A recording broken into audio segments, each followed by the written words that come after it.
RPM, porque aí RPM, eu acho que isso tem Blitz, eu era criança Blitz.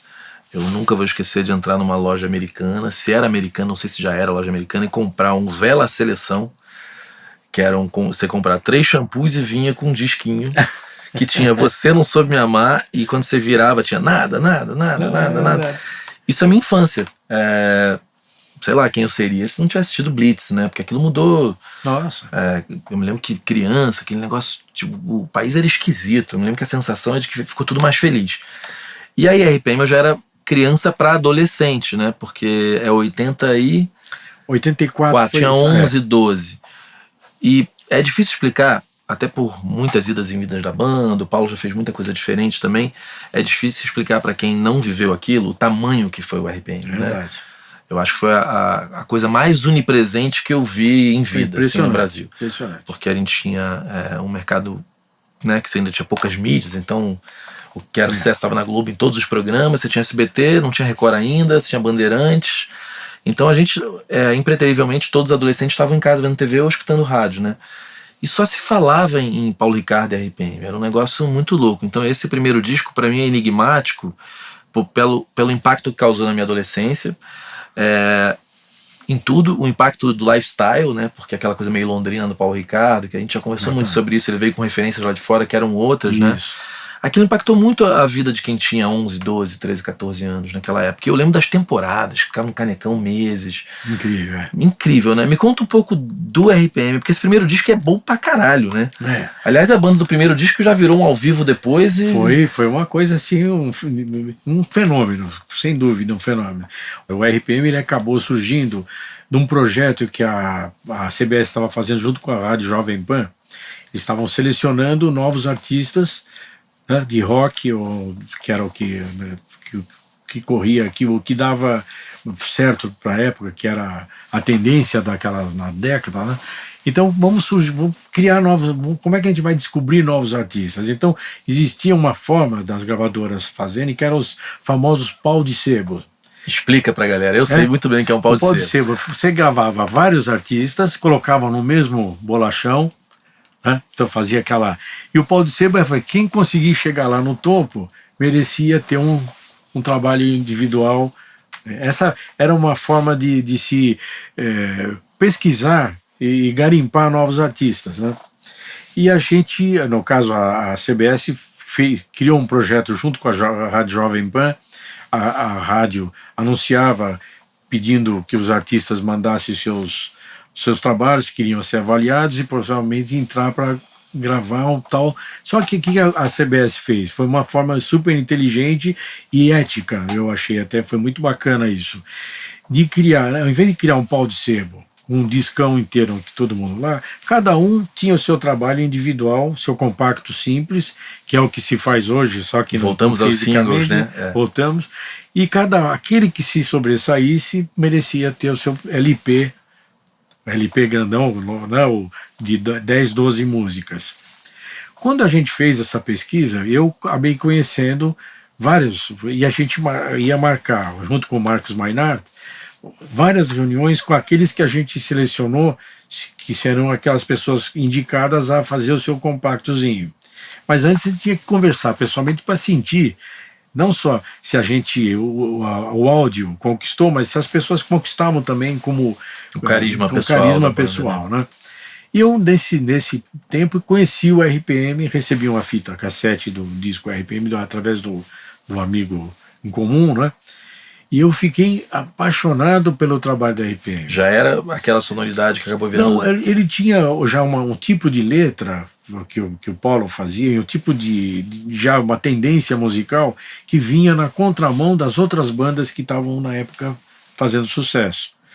E essa contramão foi sempre uma coisa que a gente gostou o próprio Marcos Mainart, Cláudio Condé, que eram as pessoas que comandavam as gravadoras, a gente tinha esse desafio de, não, legal, tá acontecendo, mas não precisamos ir na mesma, vamos fazer a contramão, porque se der certo, quando dá certo, ou você bate de frente com o carro, sentando no contramão, ou você consegue chegar num lado... Abrir um novo caminho, né? Um novo caminho. E isso foi o que aconteceu. Quando eu conversei com o Marcos Mainart, mostrei para ele o cassete, falei, puxa, Marcão, essa banda, eu acho que já merece ter o seu trabalho já, porque é muito diferente. Ah, vocês pularam de fase. Só Foram que a gente direto pro acabou disco. não pulando de fase. Nós fizemos o compacto Louras Geladas, né, e outro lado o RPM, né, Revoluções por Minuto. Esse eu não tive. Que tinha uma linguagem, também tinha uma sequência que começava a música, então era uma linguagem eletrônica que não era próprio das pessoas, pelo menos aqui no Brasil. Fora, na Europa, já era mais ou menos isso, já tinha essa sonoridade. Eu me lembro que o Schiavon, gente, pra quem não sabe, porque hoje um teclado é uma coisa simples, né? Mas aquilo era revolucionário no país. Ele tocava com um computador, levava um PC. Isso. Ele Era- tinha era- toda era- uma era outra linguagem história, né? diferente. Uma proposta, não que os outros fossem, pelo contrário, os outros eram muito bons, mas eles vinham com uma proposta que de certa forma, era diferente. Né, que a gente sempre Não, eu acho busca. tudo. O RPM era muito diferente do que estava acontecendo no cenário. As né? letras, o Paulo cantando, a sonoridade os riffs que o De Deluxe, guitarra, com de aquele. guitarra. Aquelas coisas de sequência, né? O primeiro trabalho não tinha baterista. O Louras Geladas nós fizemos com uma bateria programada no estúdio, porque ainda não tinha. Não tinha o PA ainda. O PA ainda não existia. Depois veio o PA. Veio o PA e realmente. E eu me lembro que foi a primeira vez que eu vi pad eletrônico em show, né? Foi. Exatamente. O PA é um cara, um querido PA que infelizmente, né, ou felizmente para ele, está lá num lugar muito mais legal, mas faz muita falta o PA como figura, como pessoa.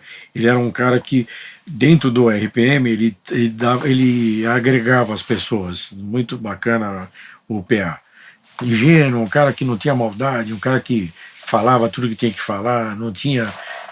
ele era pura ingenuidade, um cara do bem total. E em banda às vezes é importante essa figura muito, ali, né? Muito. Dizem que no Titãs o Fromer fazia o mesmo papel, né? Esse cara que conseguia estar ali conversando com as partes e conseguir entender o lado de todo mundo. Trazia as pessoas, né, para aproximava. Né? E o RPM, quando saiu, né, o Louras Geladas, já logo demorou para começar. Desculpa. Nas rádios demorou para pegar? Demorou praticamente uns 8 meses. Até que, de um momento que onde os astros se alinham de certa forma, alguns comentários de outros artistas, tipo que um artista que comentou dos ombros do Paulo Ricardo. Foi o Lobão que falou disso? Não, foi um outro artista, acho que foi Caetano Veloso. Falou das ombreiras, uma coisa, tem uma história dessa. Assim. Né?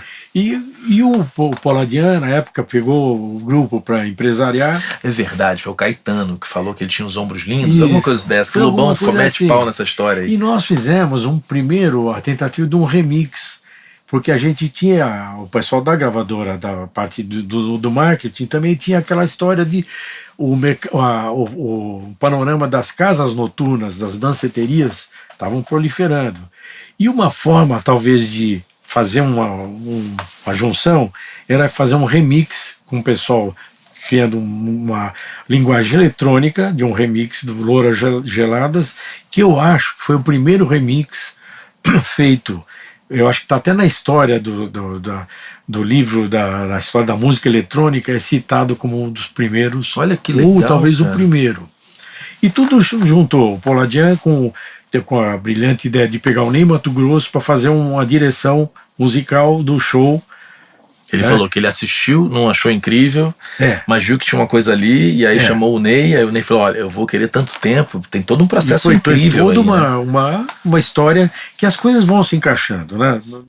E eu sempre tive uma postura, por ter tido banda, por ter sido músico, guitarrista, sempre tive aquela proposta de buscar o novo, o diferente.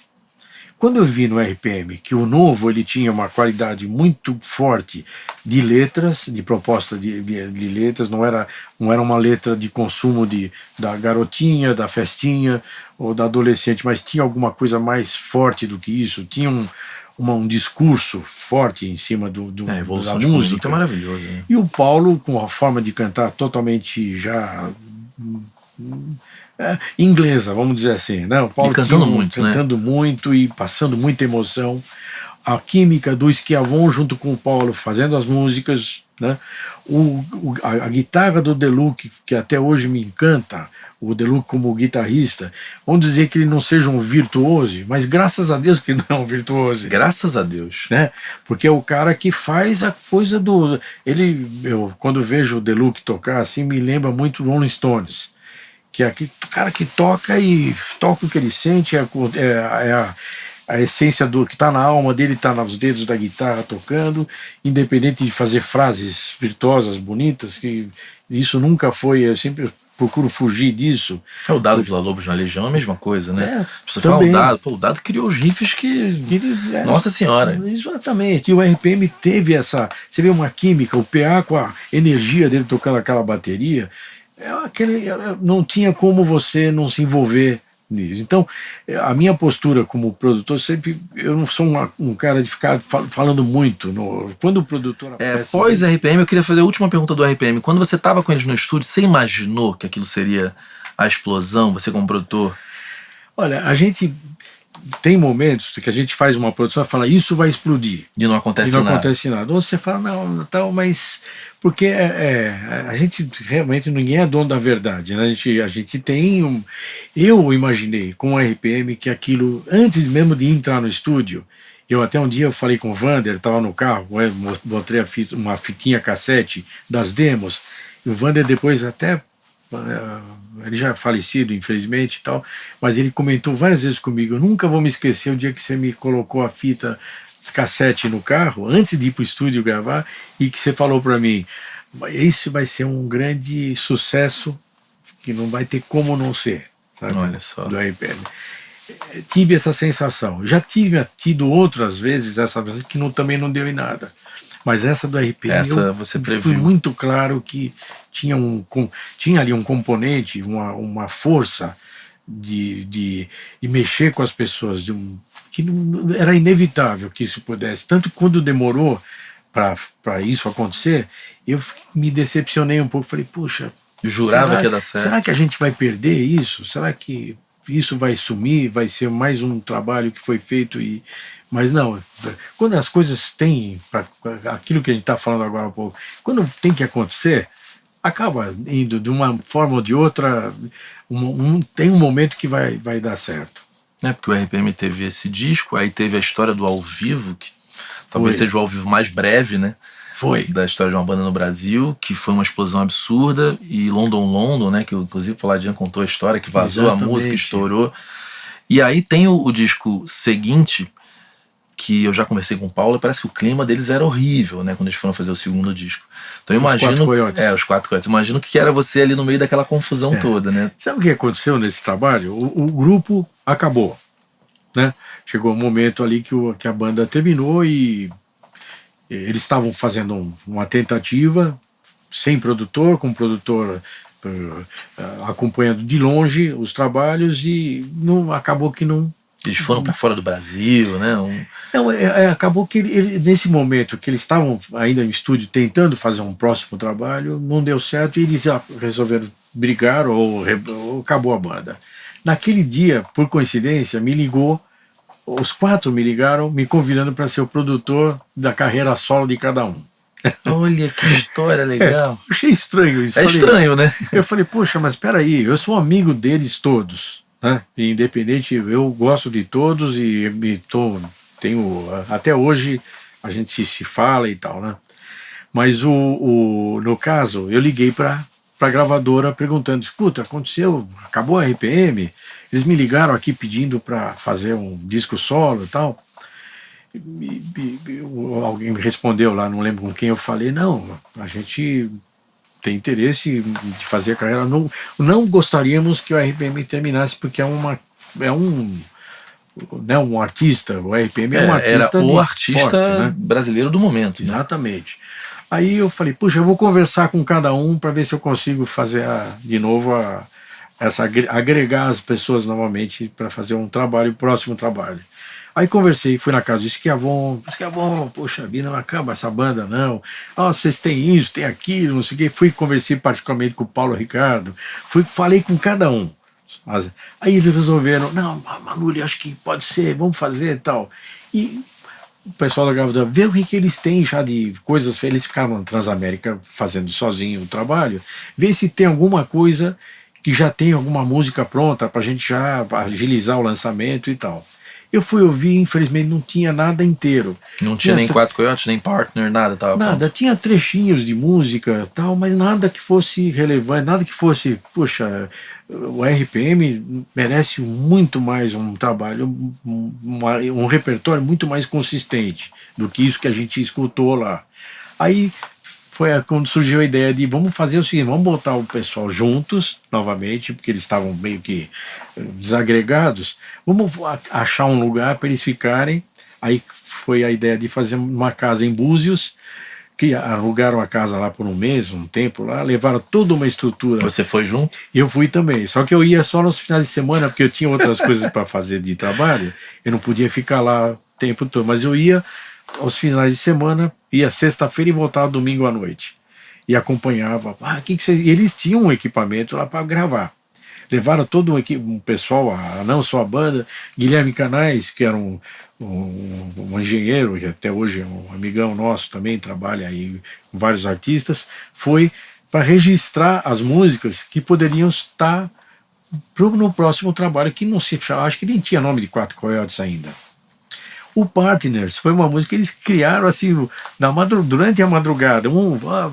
Escuta aqui que ele tocou aí, bota uma guitarrinha ali, o outro põe não sei o quê. Quando a gente foi ouvir essa música, era um absurdo. Cara, eu acho essa música uma das melhores músicas do RPM. É uma música que ela foi criada, foi feita assim aos poucos, assim, cada um dando um pitaquinho ali e tal. E quando a gente foi ouvir, era um absurdo essa música.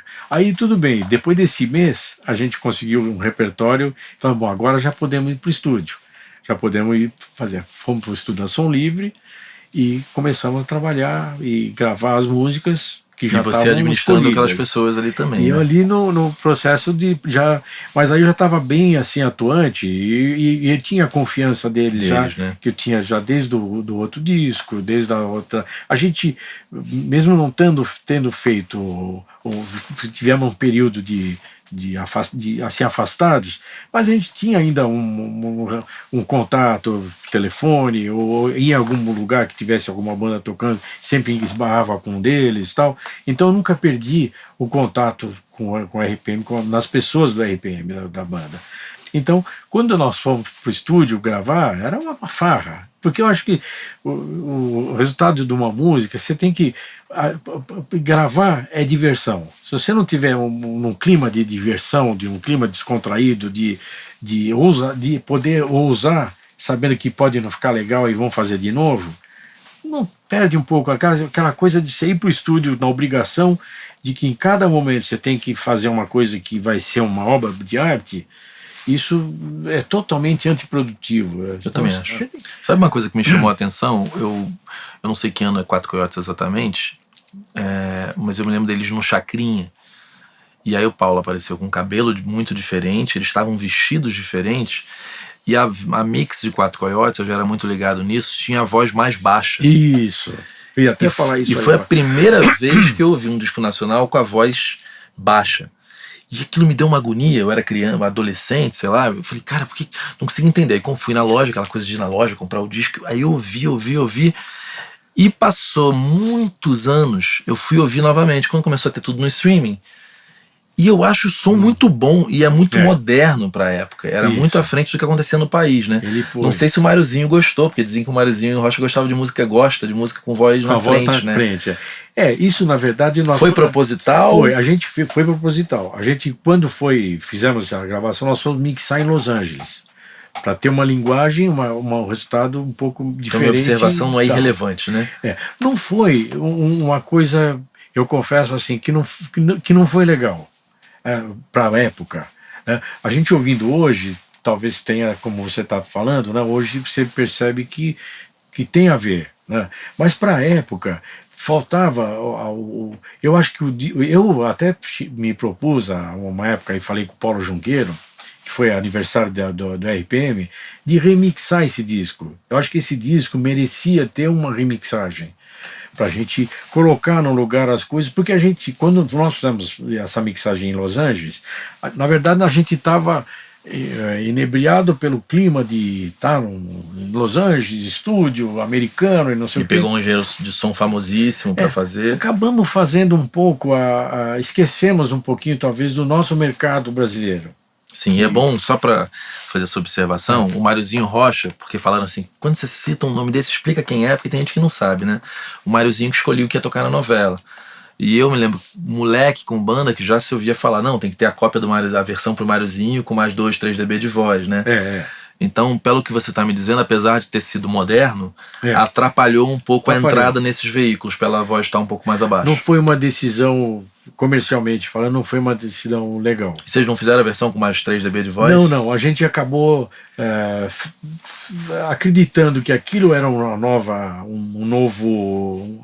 linguagem para o mercado, e foi um equívoco. Eu acho que se a gente tivesse tido feito uma mixagem pensando no nosso mercado, não simplesmente com a voz mais alta, mas tinha algumas coisas que poderiam ser remixadas e resgatadas de uma forma que tivesse tirado mais proveito daquelas canções, né? Daquelas músicas. Eu ainda fico na minha cabeça isso de um dia poder remixar esse trabalho.